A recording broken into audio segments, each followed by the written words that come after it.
Update India TV, हर खबर सच्चाई की ओर। सांगलीत खळबळ, कृष्णाघाट परिसरात 20 वर्षीय युवकाची धारदार शस्त्राने हत्या। सांगली शहरातील कृष्णाघाट परिसरात 20 वर्षीय युवकाची निर्घृण हत्या झाल्याची धक्कादायक घटना उघडकीस आली असून या घटनेमुळे संपूर्ण शहरात खळबळ उडाली आहे। मृत युवकाची ओळख चैतन्य सुहास तोरणे, वय 20, राहणार टिंबर एरिया, सांगली अशी आहे। मिळालेल्या माहितीनुसार अज्ञात व्यक्तींनी चैतन्यवर प्राणघातक हल्ला करून त्याची हत्या केली।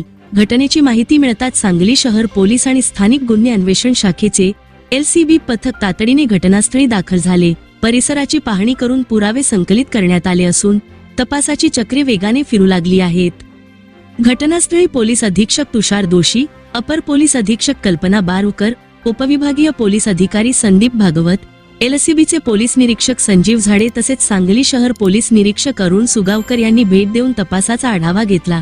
हत्येमागील नेमके कारण अद्याप स्पष्ट झालेले नसून आरोपींचा शोध घेण्यासाठी पोलिसांनी विशेष पथके नियुक्त केली आहेत। या प्रकरणाचा तपास युद्धपातळीवर सुरू असून लवकरच आरोपींना ताब्यात घेतले जाईल असा विश्वास पोलिसांकडून व्यक्त करण्यात आला आहे। इथे कृष्णाघाटला आज सायंकाळी साधारणतः 6-6:30च्या सुमारास प्राथमिक माहितीनुसार चैतन्य तोरणे हा वय वर्ष 20 राहणार सांगलीतलं टिंबर एरियामधला आहे। त्याचा मर्डर झालेला आहे। आरोपींच्या शोधाकरता आमच्या टीम्स रवाना झालेल्या आहेत। नक्की याचं कारण काय, कोणी केलेलं आहे हे तपासात लवकरच निष्पन्न होईल। पुढील तपास सांगली शहर पोलीस करत आहेत।